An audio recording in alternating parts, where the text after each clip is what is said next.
I'd like to call the meeting to order, and Trustee Cervantes, would you please lead us in the Pledge of Allegiance? Pledge allegiance to the flag of the United States of America and to the republic for which it stands, one nation, under God, indivisible, with liberty and justice for all. I want to say amen. Mr. President, you have a quorum. Thank you. We have a At quorum. tonight's closed session, the board voted to approve the appointment of the following public employee contracts, which are subject to contractual agreement by the Chancellor with unanimous votes. 1, Josefina Castillo Baldonado, Interim Vice President of Student Services, Laney College. Ratification from April 10 through June 28, 2013. $135,000 per year or until the permanent position is filled, whichever occurs first. 2, Dr. Roger Damon Purnell, Interim Director of Gateway to College, Laney College. April 24 through June 28, 2013, $90,000 per year or until the position has been permanently filled. Number 3, Jason Alex Harvey, Interim Director of Student Activities and Campus Life, Laney College. April 24 through June 30, 2013, $90,000 per year or until the permanent position is filled, whichever occurs first. I'm not sure if any of those individuals are in the audience tonight, but if you are, if you could please stand to be recognized. They're working. Guess they're already at work. Is there anything further to report? Oh, there's Ms. Baldonado Castillo. Welcome.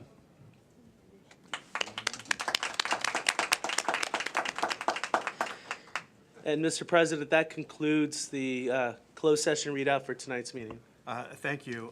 First of all, I just wanted to note that our colleague here, Trustee Nikki, is back with us, and I want to wish him good health and speedy recovery. So good to see you here.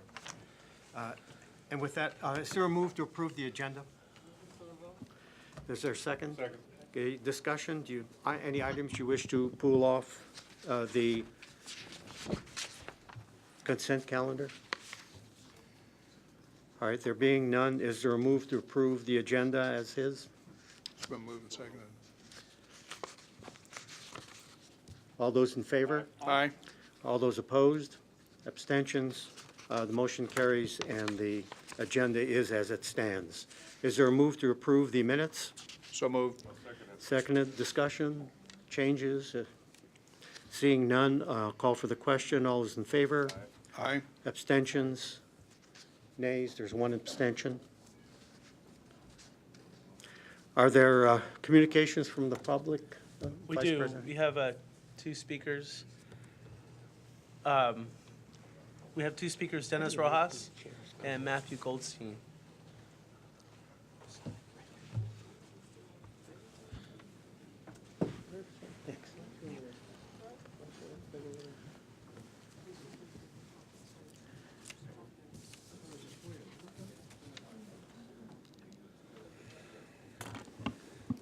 Is it on?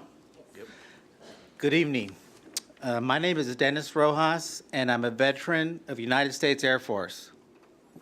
Currently, thousands of veterans in the East Bay are going back to school to obtain skills needed to get jobs.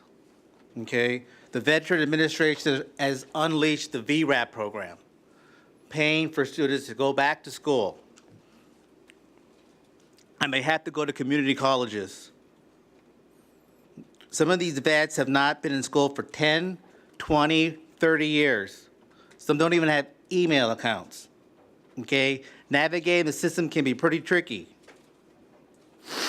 And they're not getting the services. Some of these colleges have one person to support them. Unlike students with disabilities or English language learners, which have whole departments of counselors and programs, tutors for them, the vets have nothing. Okay? And if these vets do not succeed academically, what are their chances of them getting jobs? And this is going to reflect poorly on the community college system, who are taking the money but not providing the services. Okay? And this will be another probably good intentioned government program that failed because the services were not there. I just want to put that out to everybody and let them know that the veterans are here. They've gone from 50 to about 500 at Laney, and there more of them are coming because of the VRAP program. And they need services to get them through, because if they don't have these services, they're going to fall out and fail.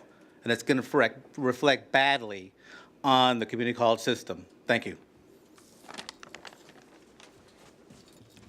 Thank you.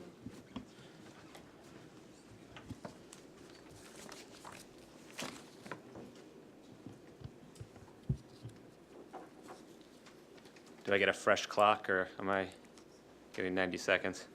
I can beat it. Good evening, I'm Matthew Goldstein, President of the Peralta Federation of Teachers, AFT Local 1603. Last Friday, PFT sat down to lunch at the Laney Bistro with Rob Bonta, the newly elected representative of the 18th State Assembly District. 3 of the 4 Peralta colleges sit within the new 18th. As you may know, BCC is the sole outlier. PFT briefed the Assemblyman on a range of issues facing the community colleges, things like the plight of part-time faculty members in community colleges and the new challenges faced by colleges due to the changing role of accreditation in our region.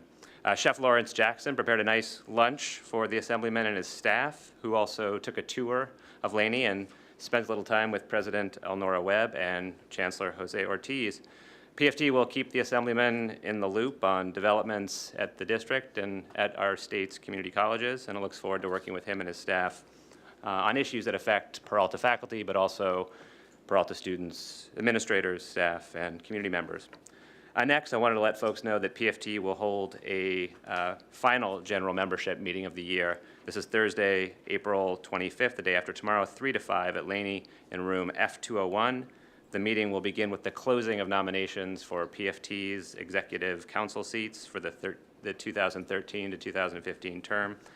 We're also happy to announce that CFT's number 2, the second in command at our state affiliate, Jeff Friedis, will be coming by to talk about the CFT's campaign for quality public education, and he'll also be taking questions about the state union's plans following its tremendous success in passing Prop 30 last year and its further efforts to advance a progressive public education agenda statewide.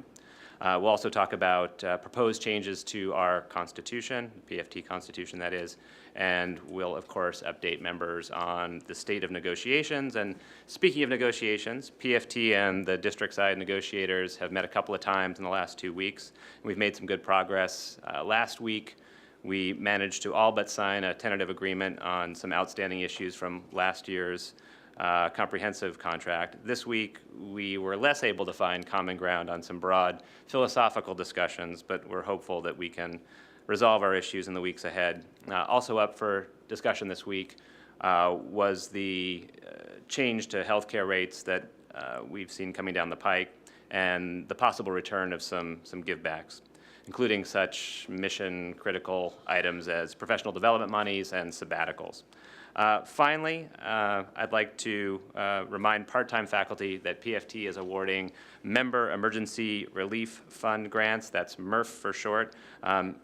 Part-time faculty have about 48 hours to get those applications in. They're due the 25th.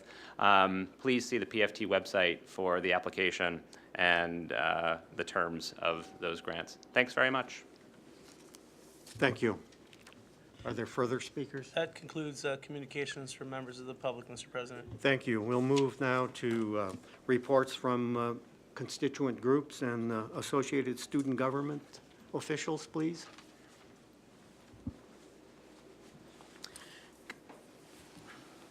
Good evening. I'm reporting for Merritt College Student Government. ASMC is on target for the May 7th and 8th student government elections. The candidates who will be placed on the ballot to serve for the academic 2013 and 14 year are, for President, Tiffany Trammell and Alexandria Rodriguez, Vice President, Tracy Christian, Secretary, Stacy Zamora, ICC Chair would be Jose Del Tejero, Senator Alexandria Brown, Raquel Martinez, Paul Martinez, Patricia Vikers, Sherilyn Wilson, Terrell P. Hagler, and Stephanie Berry. Please feel free to join us 1 week before the elections for the following ASMC session. April 29th, what is ASMC from 1:30 to 2:30 in room 127. April 30th, one last introduction for the candidates to give one last introduction to the campus will be 12:30 from 1 to 1:30, room 127. May 2nd will be the ASMC, and the SSCCC will report back to campus from attending the SSCCC Spring GA and passed, tabled, unresolved resolutions and workshops.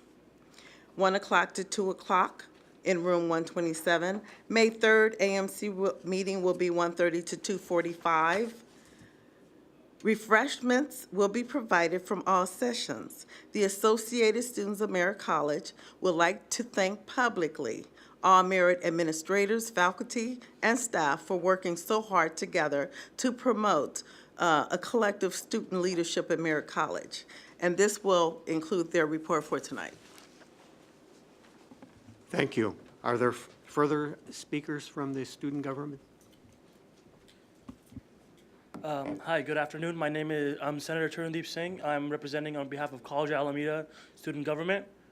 I want to start out by saying that we are prepared for the elections that are going to be conducted for the student government on the May 7th.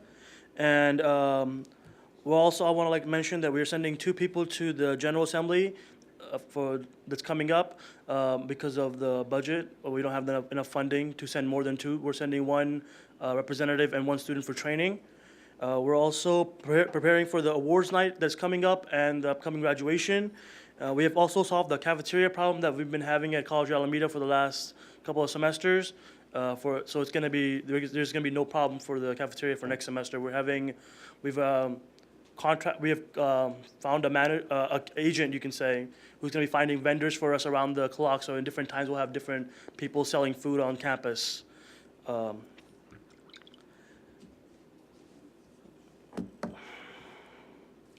Also, we're getting. That's all I have to report for this today. Thank you for listening. Thank you very much. Have a great day or night, I guess. You too. Thank you very much.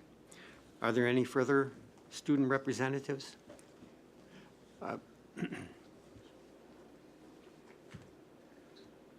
Good evening. I'm Mark Wilson. I'm representing the Peralta Student Council. You all have a memo, most of you have a memo in front of you regarding the Peralta Student Council's recent resolution regarding the student advisors. We're very pleased to see that Jason was hired today. We hope that the hiring continues, that all 4 campuses get a student advisor as soon as possible. In our process, we've expanded the scope. In talking to the faculty, we've proposed that we develop a leadership training program based on the model at College of Alameda, which has a very successful single class, Poli-Sci 32, which Jarena Storm and Rich Copenhagen and both student trustees and many of the AS presidents have taken. It's a service learning class developed so that student leaders can get credit for their work as student leaders, not necessarily in the ASs, but also clubs and different levels of activity. We propose that that be expanded to the full 4 classes as it was designed, hopefully across the district, so that students at every campus have an opportunity to engage in these service learning classes and get credit for some of the work that they do. And we've also requested that each new administrator get a classified staff assistant, someone who can be supporting the ASs around the clock. We need to develop institutional memory, which, as you may or may not know, has been an issue at all 4 campuses recently. When student governments turn over, as they do every year, there's been a real problem with ongoing leadership development and training. So we hope to put in place the institutional memory and the training structure so that new leaders are constantly being developed. That's all included in the memo. And again, we thank you for your support on this issue. Oh, I may say that PSC members have spoken to all college presidents, I hope, or if not, they will very shortly regarding this. Thank you. Any further speakers, representatives of student government? Thank you. And with that, then we move to the chancellor's reports. President Galassa, thank you very much for the opportunity to address the board and our audience this evening. Since our last board meeting, I've had a couple of opportunities to speak publicly, one with the Berkeley Lions Club, the other with the Lake Merritt Breakfast Club. Both occasions, of course, I took the opportunity to let them know a little bit about not only myself, but how what's my vision for the Peralta colleges and for our district, and how this is, in my view, a new era for the Peralta colleges that I think all those present appreciate. I also took the opportunity to thank their support for our Measure B parcel tax. I thank them for their support of Proposition 30, and let them know that the district is looking forward to better times, certainly from a funding standpoint. I also had an opportunity to meet with, I guess it's now outgoing Superintendent Tony Smith from the Oakland Unified School District. Some of you may already know that Gary Yee has been named, or is going to be named, I think, tomorrow, the interim superintendent for the Oakland Unified School District. The Oakland Unified School Board is looking to take all of next year for a search to replace Tony Smith. So Gary Yee, you may recall, used to be part of our district here and was, I believe, a vice chancellor.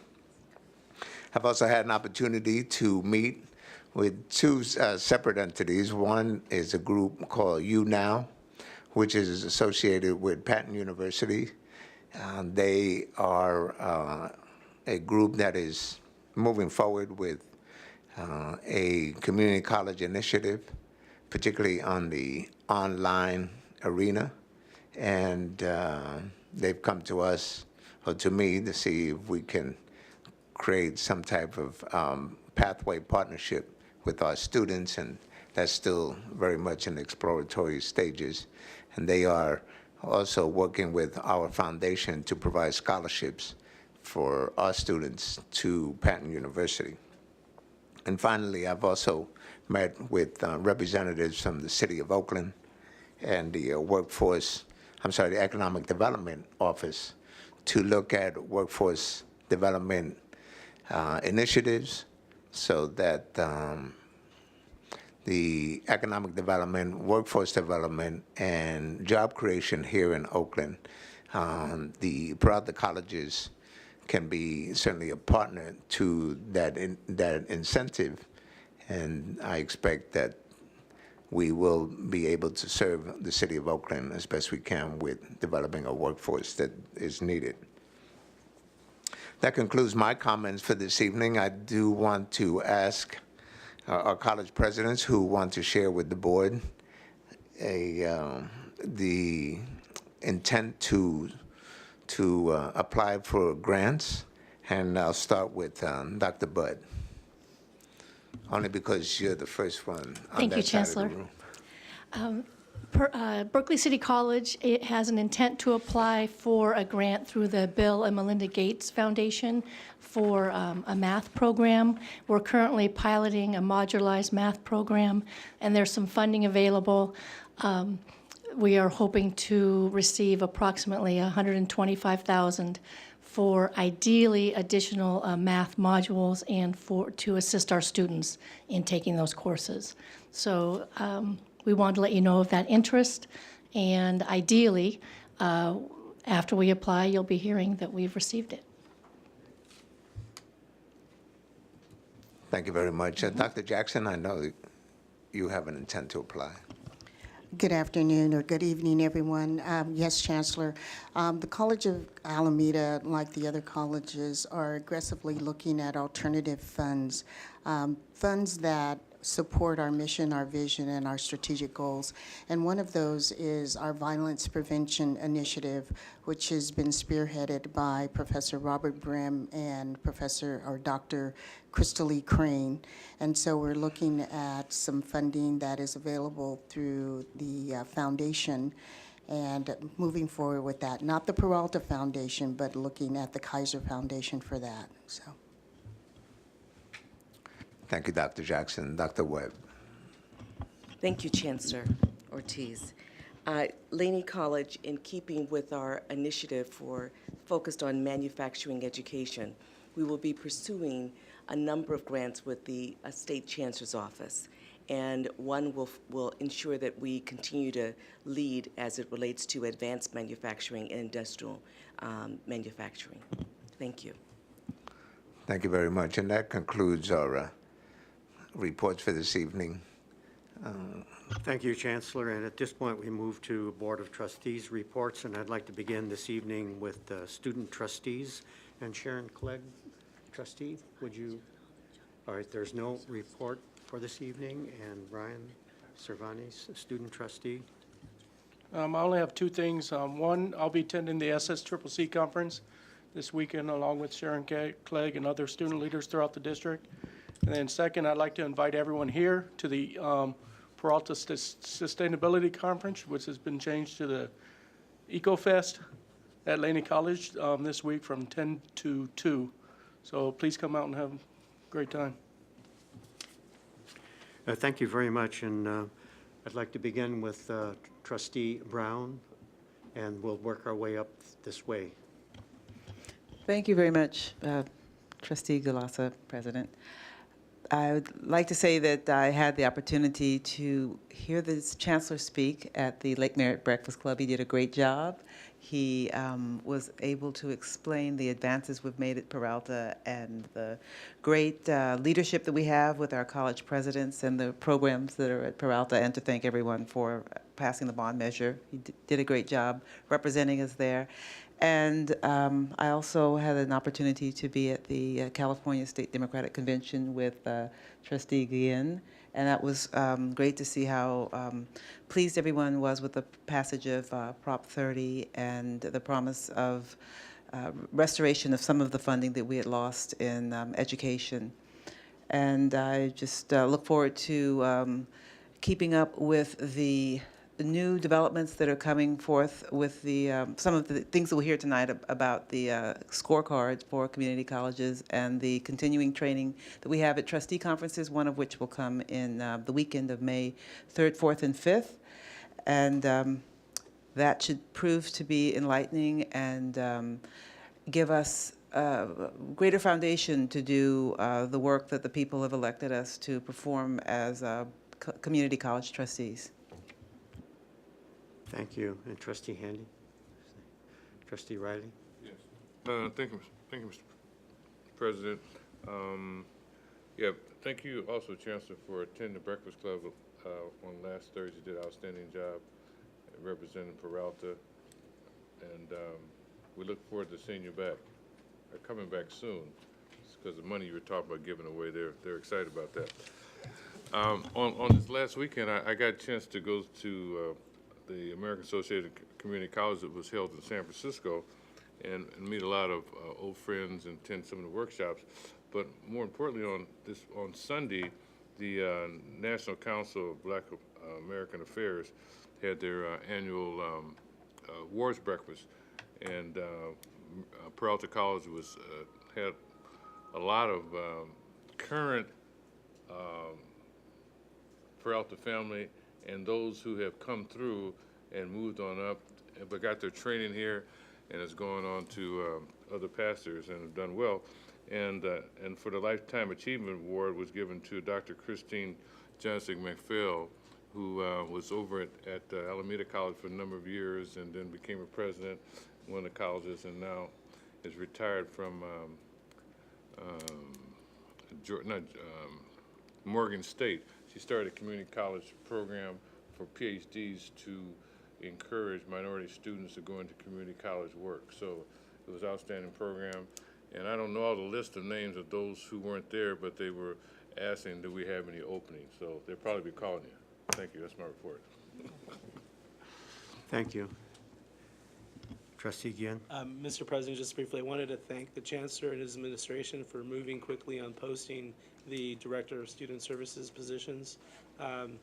Gosh, it's so great to be able to tell the students that we actually listened to them and responded to the request. And thank you, Mr. Wilson, as well, for your advocacy. And then to our student trustees, Brian Cervantes and Sharon Clegg, thank you for your advocacy on those issues. We know how important that is to make sure our student organizations succeed on campus, but also in the community. So thank you. Thank you. We'll go now to Trustee Withrow, skipping. I would just like briefly to make a comment. I was at the state trustees meeting this past weekend and was very happy about some of the directions that the trustees statewide are taking now and establishing a special program called Excellence in Trusteeship Program. And what it amounts to is they divided up the subject of being a trustee. What are the areas of expertise required by trustees? And have aligned a whole series of programs and workshops at various conferences throughout the state and nation. And the trustees will actually become students, and in fact, they will be noted for the classes they've taken and acquire a certain degree of expertise in each one of these areas. And it gives also the trustees a sense of progress and of being very, very on top of things. So it's something to look forward to. It may, in some respects, be a bit intimidating, but I think it's time. I also wanted to stress at that meeting the persistent shift and trusteeship away, not away entirely, but shifting a good part of the trustees' attention to the welfare of students, looking at exactly how our students are faring, keeping good notes, and making certain that we've established certain benchmarks that we want to achieve, and being able to critique how well we're doing on behalf of our students. I think this is a welcome shift overall. And lastly, I would just close with there's a heightened sense of excitement about the predictions of income coming in on the state. The state got a considerable chunk of my savings when I filed the state, which is true. And I think that everybody owes me a certain debt of thanks for the contributions. Well, all of us are making to that. But the news is very positive, and on top of the things that have already happened, it's definitely a new day. And then lastly, we had a chance to look over all the new legislation that is coming forward and offer our critique of the legislation. And I was happy to see that Peralta has a bill. I wasn't aware of it at the time, and I was deluged with questions about, and how does this work, et cetera. And I said, I don't know, but I'm going to find out, and I'll get back to you. So, but it looks like a very substantial bill, and it's a real outreach to the students in our high schools. And I congratulate the members of the administration responsible for pursuing these kinds of legislation. So congratulations. So with that, I've said enough. So thank you. Now we move to District Academic Senate report. Thank you, Mr. President, and good evening, trustees, Chancellor, District Administration, Center staff, college presidents, colleagues, and members of the public. Every month, the College Curriculum Committee chairpersons and other curriculum committee members come together as a district entity to process, approve, and act on changes to course and program curricula throughout the district. This body, the Council on Instruction, Planning, and Development, CIPD, is the last local step in a long and thorough process by which curriculum is developed. Because the Peralta colleges share a common curriculum, this detailed and rigorous process ensures course and program quality, uniformity, and articulation with four-year colleges. The quality of our colleges is, first and foremost, a result of the quality of our curriculum, ideally delivered using quality instructional methodologies and by way of quality teaching. As you know, all California community colleges have been engaged in developing transfer model curriculum, degrees in the most popular majors that, when completed successfully, are intended to guarantee students acceptance with junior standing at a California State University campus offering those degrees. Developing these transfer model curricula requires numerous adjustments, revisions, and updates to the courses we offer. This month, the Peralta Council on Instruction, Planning, and Development approved 4 new transfer model degrees: AAs in Art History for transfer degree at Berkeley City College and at College of Alameda, an AA in Political Science for transfer degree at College of Alameda, and an AA degree in Studio Arts for transfer at Laney College.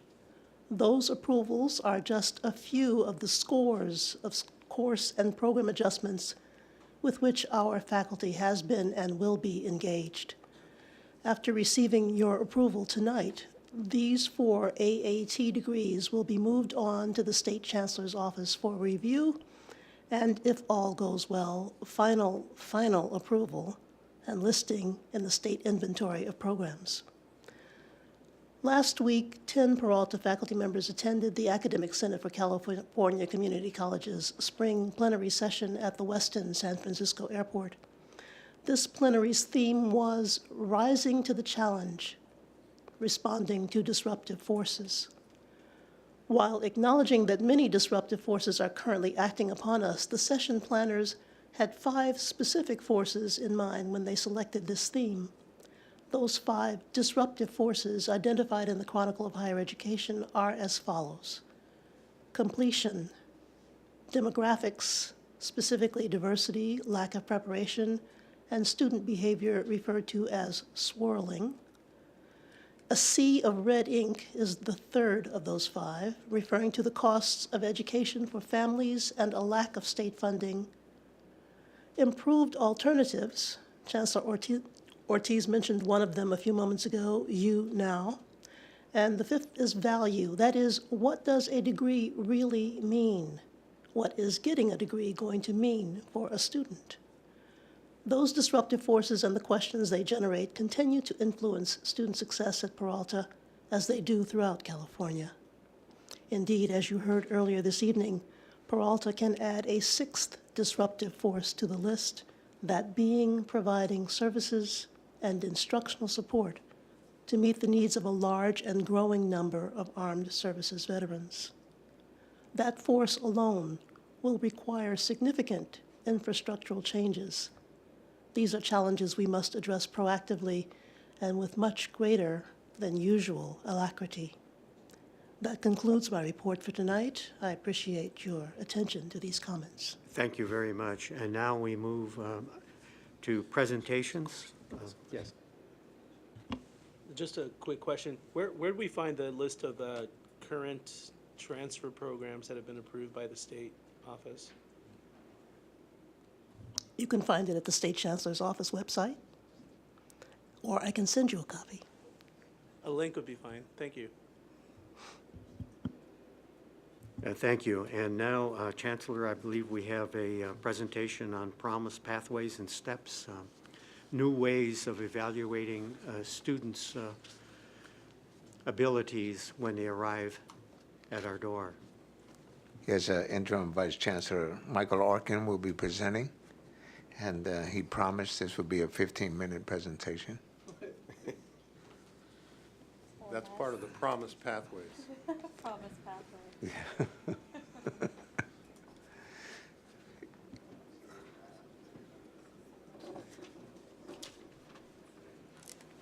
I think I would like to. Good evening, Board of Trustees, colleagues, and the public. I'd like to, for this brief PowerPoint, I'd like to dim the lights, if that's okay.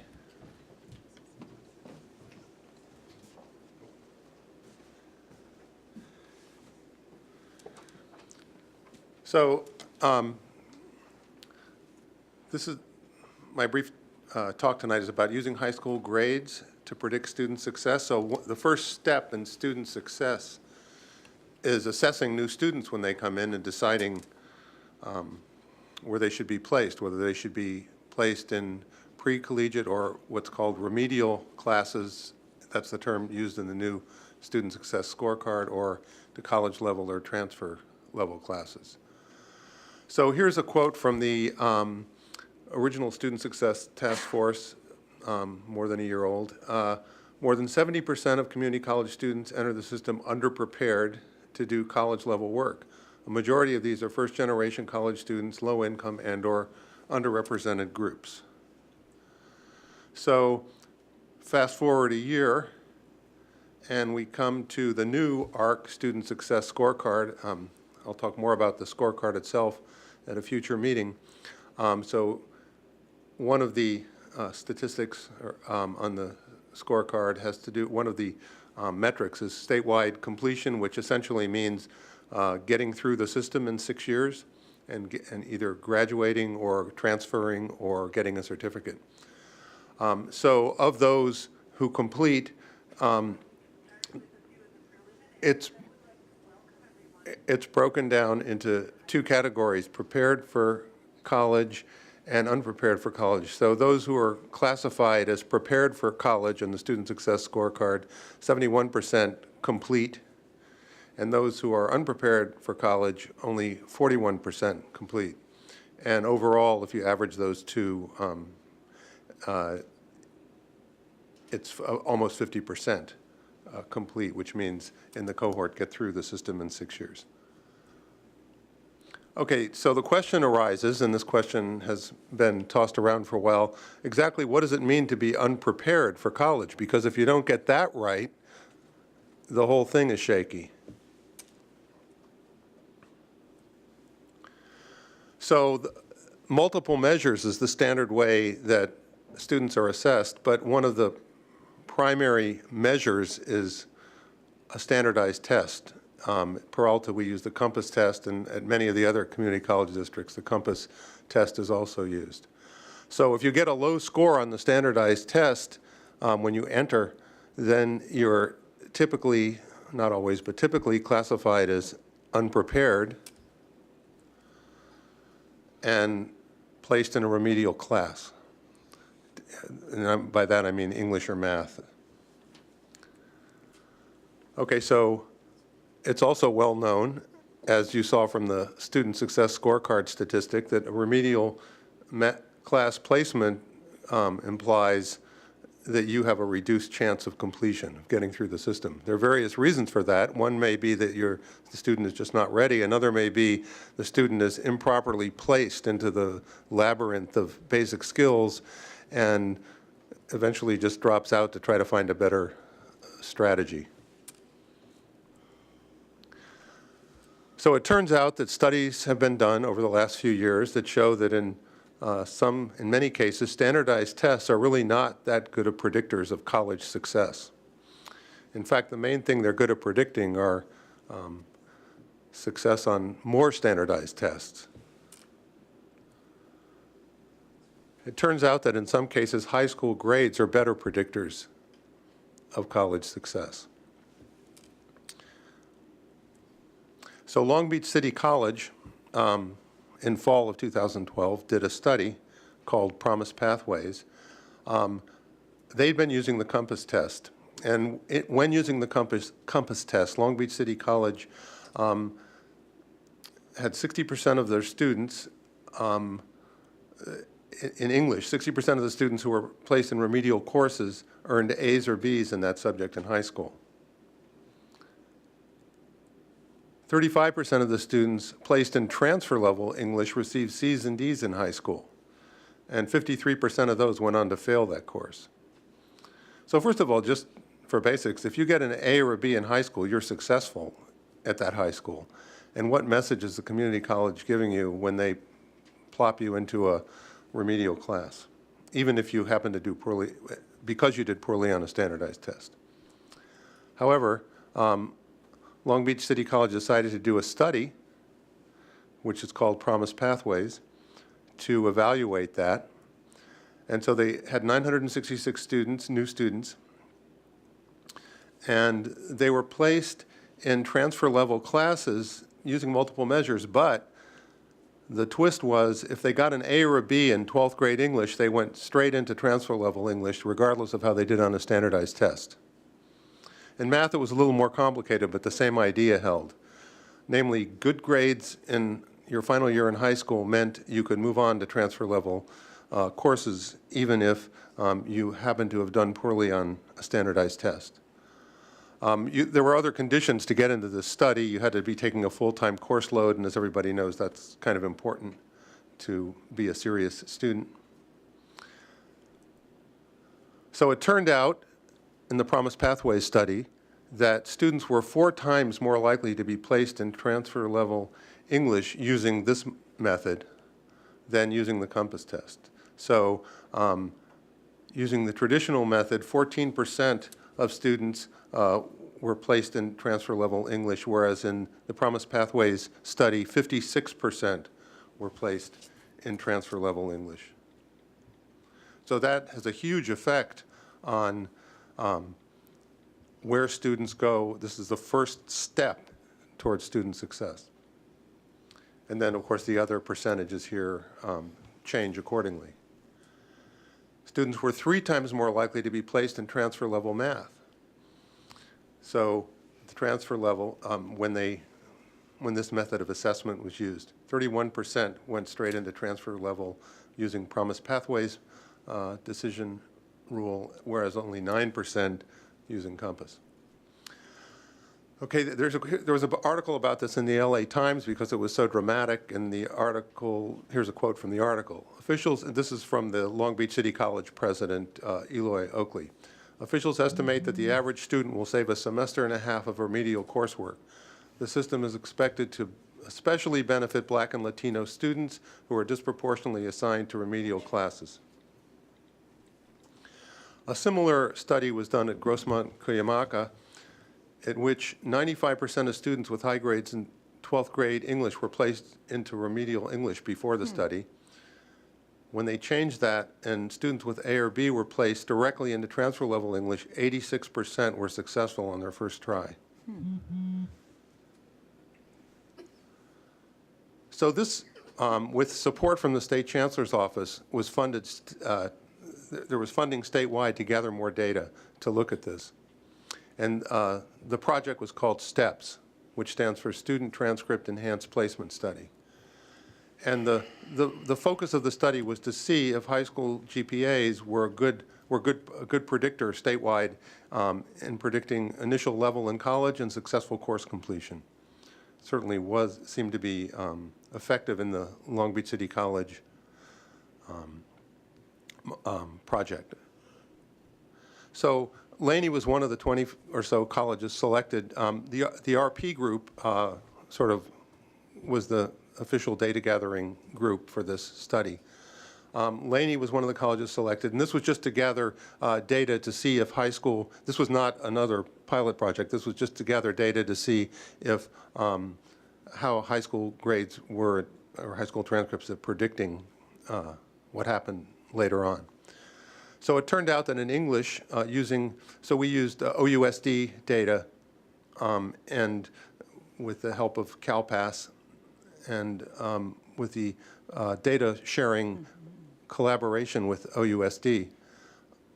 Turned out that for each 1-point increase in GPA at OUSD, a student was 234% more likely to complete a college English course. Students enrolled in grade level English, 79% more likely to start at a higher level in college. Similar in math, each 1-point increase in high school math grade, 90% more likely to complete a college math course. And the highest level of completed math in high school was a strong predictor of initial level in college. And it also turned out, based on some other studies, that when compared with standardized tests, high school grades were much stronger predictors statistically. Okay, so where does that leave us? These results have been coming in across the state, and this suggests, it's great to talk about the student success scorecard, which we'll do more in future meetings, but people have to also try new things.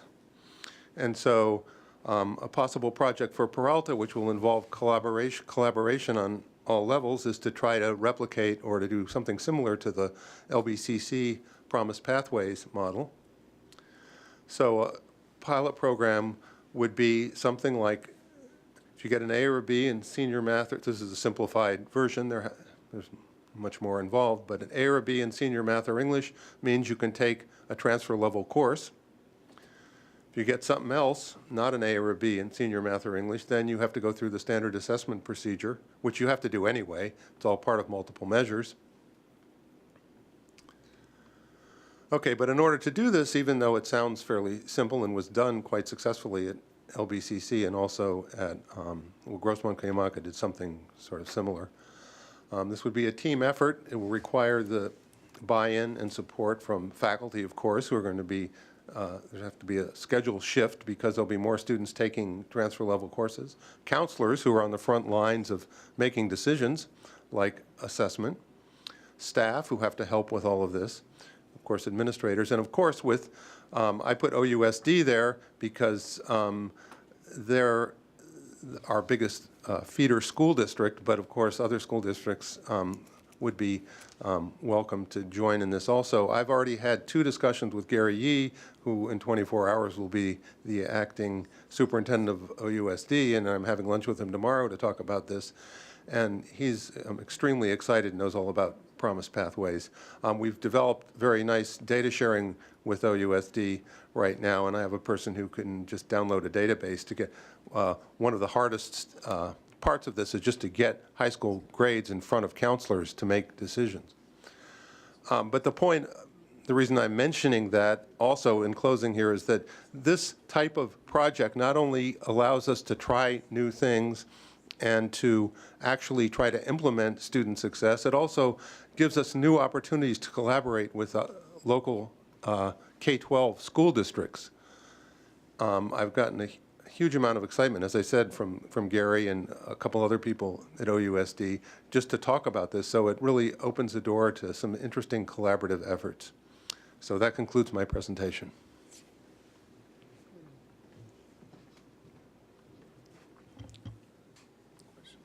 Yeah, thank you very much. And I think it would be appropriate if trustees have questions to ask them now. Yes. So of the 966 students who entered this pilot program, do you have any data for the persistence rates or anything like that? Not yet, because it just started, and So it just took place. So how do we know, just because they entered into, they got placed in that class, how do we know that that's going to improve their Right, so achievement? more data is being collected, and that's why it's been suggested that other districts try similar projects. So far, initial results just having to do with success rates in the classes they took, which of course is now available because this happened in fall, indicate that the students who were affected by this, namely those who got A's or B's in high school, the appropriate high school classes, did much better than other students who were placed into transfer level classes. But you're right, more data has to be collected. So, but is there something about English and math in particular that says that if they do well in those classes, they're going to do well in the rest of their Well, but this, not necessarily, but the remedial classes are English and math classes. So this really is about remedial or basic skills classes, which are English, math, and ESL. So that's what's really being affected here.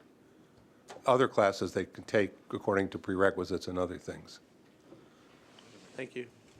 Are there other questions? Yes. Yeah, thank you very much. Thank you for your presentation. Just to follow up, so a student that has an IEP and passes a regular math class, can they go into this regular English or math class? I'm sorry, say the first part again? A student that has an IEP. Has an AP? IEP. You know, a kid is. Right, okay. So they have an individual plan. So Yes. that student takes a math class. Can that student go into a transferable math class? Well, that's up to the counselor. So this is all multiple measures. This doesn't superimpose a structure on the methods that we're currently using to do assessment.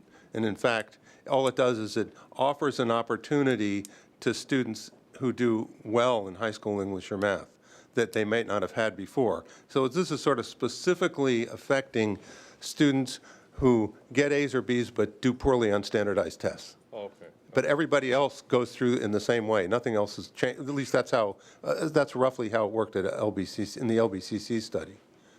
Yeah, I'm just, only reason I raised the question, because if we're only piloting the math and English, and every subject is based on reading and comprehension, so a kid can go into biology or can go into history without a problem.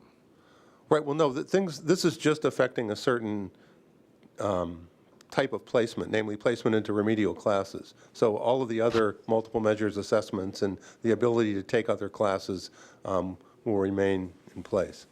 Yeah, okay. I guess I'm just, if a kid can't, if a student has challenges in reading, then they have difficulty in any other subject. Right, so if a student, let's say a student gets an A in high school English, then there's a chance there's a good chance that student has a higher reading level than a student who doesn't. And so that student will be able to take a transfer level English class. All it says is he or she will be able to take a transfer level English class. I mean, that's the version of this that was used at Long Beach. All right, thank you. Okay. Are the students who, in this process, did he also, you look at their grades and they got in high school, A, B, great. Now, are they still required to take the compass test or whatever as a part, even though you know you're going to put them into the transfer level course? In the Long Beach City College study, I believe that the students who got A or B in English were just allowed to take a transfer level class and didn't necessarily have to take the compass test. I'm not sure of that, but they were allowed to take transfer level English regardless of what they got on the compass test. Well, just from and being an English instructor and just looking at the stats that you put up there, this is extraordinary in the sense that we're recognizing that prior achievement in high schools is a very strong indicator of success in college with respect to these two particular gates that students have to pass through. The statistics are quite amazing, if I understood them correctly, and the percentage that survived who otherwise would have been deflected into a remedial class. And that's why I was asking if they take the test, because it'd be interesting to see, you're going to put them into transfer level class, but make them take the compass anyway, so we can get an accurate figure of how many are failing this compass test, and then let's take the compass test apart somehow or other and find out what the hell the problem with it is. And I believe that data is available. I don't have it in this presentation, but I have some studies I can give you that look at things like that. And related to that, a study was done. So what you said is exactly right. A study was done, and I have a cite to that study, comparing in the same study compass type tests, standardized tests, and high school grades. And high school grades were statistically significant, strong predictors of both success in college and starting at where you started out in college, whereas, interestingly enough, standardized tests were not statistically significant. Brown?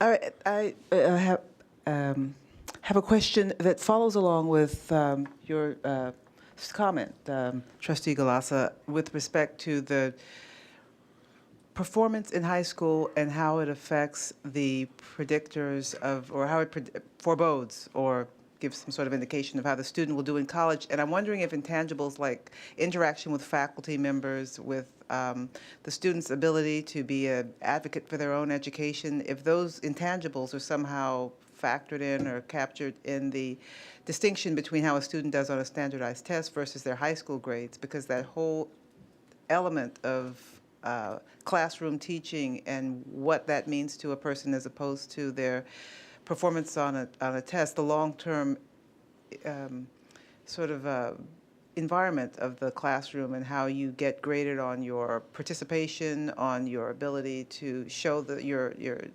teacher what you know, and whether those things are somehow quantified in the understanding that the high school grades may be a better predictor. It could be that high school GPA, for example, is a marker of these other intangible things. The studies that I've looked at essentially just use high school GPA in what's called a logistic regression model to predict college success, and do the same thing with standardized test scores. And so there weren't actual multiple factors involving the intangible part, but I think there's a high correlation between high school grades and some of these intangible things, but that was not part of any of the studies I was referring to. Are there any further questions? Yes, Brian? Is this program for students just getting out of high school, or is it for returning students also who have been out of high school for, like, say, 15, 20 years? That's a good question. Well, so far there is no official program yet at Peralta. We're just in the talking stages, and there has to be a lot of collaboration and talking before anything happens at Peralta. The Long Beach City College one, I think it was just new students. By the way, I have another PowerPoint that goes into much more detail and has the sites to the actual data from these studies. But that's a good question, and that could certainly be, if we do something similar here, that could be built into it. Are there any further questions? One last one that I have, and I'll come back to the taking the compass test, just as a measure of how all of this works. That is, you're coming in now with an A and a B. You take the compass test anyway, but regardless of what score you got, you're automatically tracked in. And I was thinking of this because it would also indicate something very important: how much time we are saving and the student is saving, how many dollars we're saving by not having to route the student through remedial sections when he really is above it, but it doesn't demonstrate it on the compass test. It would give us a pretty good, accurate idea, like the quote said. Right, the quote you're from the LA saving a year Times. and something or other. Well, that's Right. incredible news, and it Right. certainly is one a whole new angle to Right. accelerating the whole process. Right, and this is not really a put-down of standardized tests, but more an indication that there are other predictors of success that may be stronger in some cases. Exactly. Trustee Guion? Yeah, I think it'd be interesting for me to know in your deliberations if there were to be sort of a cost savings or a cost benefit analysis, if this program were to be implemented, students were not to go through remedial, what's the savings for not only the student but for the district? Because it seems to me that we put a lot of resources into that area in particular. I totally agree, and that we'll absolutely do that. So I do have a question. Yeah. So if that is the case, if a student have an A or B coming from high school, why don't you just go ahead and allow them to take those classes instead of giving them a standardized test? Because that's what basically that's what you're saying. If they don't pass this with a good percentage, they're going to let them go forward to the higher English or math anyway. Well, Trustee Galasso I believe, was mentioning this for one reason being just to collect data on the relationship between grades and standardized tests. I believe that data is available, and like I said, I'm not sure whether they were I'm not sure whether in the Long Beach City College study, students were required who did well in high school were required to take the compass test or not. Thank you for next. Oh, I'm sorry. Yes. Sorry, you just bring up a whole nother, so right now, my understanding is that, let's say a student takes a compass test, they test below college level, doesn't that student have the right to say, nope, I'm gonna enroll in English 1A? And it's only because maybe they get different advice that they enroll in a different class. Do students know that they have that ability to take a class? Well, really, it's up to the student and the counselor to decide what they do. So that's why this term multiple measures exists. So yes, if the student and the counselor agree that even though they did poorly on the test, on a standardized test, they should still be allowed to take English 1A because of life experience or whatever else, then they can. And I think you're right in the sense that the student just says that, you know, heck with any of this, I'm taking this course, as long as there are no prerequisites for the course, then I suppose they could go ahead and do it, even though they're maybe discouraged from doing so. Are students actually restricted, though, from, I mean, you say it's the counselor and the student, but right now, we don't have any plans that our students, sort of academic, education plans that they put together, right? So they're making these decisions presumably on their own, for the most part? In some sense, yes. Not always. Right. I mean, for example, as I said, prerequisites are enforced in PeopleSoft, so you can't sign up for a class with a prerequisite. But there aren't prerequisites. It's a little looser with the assessment tests, partially because of the multiple measures. But just addressing for one moment the student's right to challenge a class, the reason all of these tests, et cetera, have been placed in is that it caused a different impact. The student maybe had a right to come in, but there, at least this is where I'm talking now, some time ago, that the number of students electing to take the shortest route possible through the system actually began to make some of the classes unworkable, in the sense that they were over their head, the dropout rates were enormous, and the difficulty of attempting to teach a class where you have a goodly number of students who are totally unprepared, some are prepared, and some are in keeping a class. So that was where there were all kinds of experiments and different kinds of screenings that went on through the years. And Right, that's right, and that's an ongoing thing. But regardless of whether a student who does poorly on a standardized test can still make his or her way into a transfer level English class, say, the whole point of this is that there are lots and lots of students, huge numbers of students, who are doing well in their high school class and are being told, no, you need to go to remedial classes. Okay, Trustee Gia? Sorry, just one more question. Are we still having, do we still have multiple exams for students when they come in, or are we down to one particular type of exam, the compass exam? I remember we used to have several different types of... We're essentially using the compass exam as our exam, and the compass keeps coming out with new exams, and so we're implementing a new compass exam in ESL, for example. Okay. There being no further questions, I want to thank you for a very interesting presentation, and I do hope we engage in some pilot programs, at least here in Peralta. Thank you. Okay.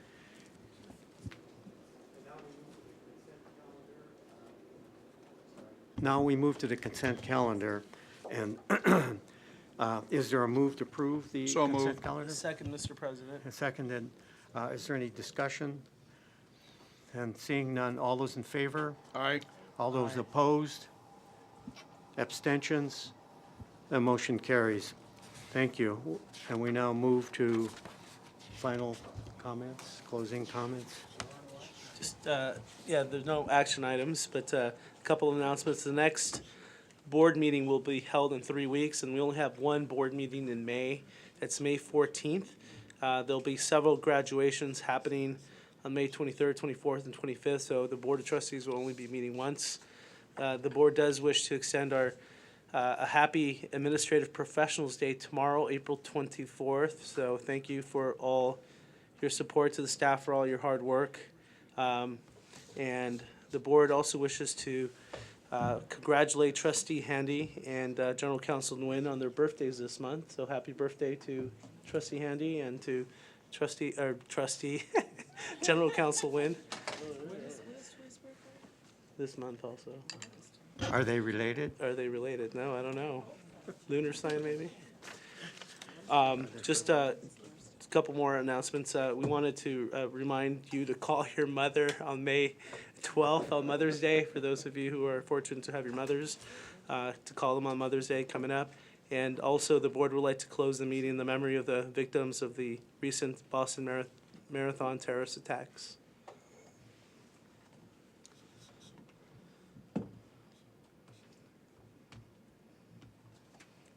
That concludes announcements for this evening, Mr. President. Thank you. The meeting tonight was relatively short, and it's a consequence of the fact of the excellent communications that occur between the board, or that go on between the board and the chancellor and the chancellor's managers. I personally wanted to thank you for resolving questions that we have and listening to concerns, et cetera, that weren't necessarily to be aired in public, but were just clarifications of issues, and also gently nudge everybody in what we think sometimes is the right direction to go. So greatly appreciated. And I want to thank all of my colleagues, too, for their cooperation in this. And with that, the meeting is adjourned.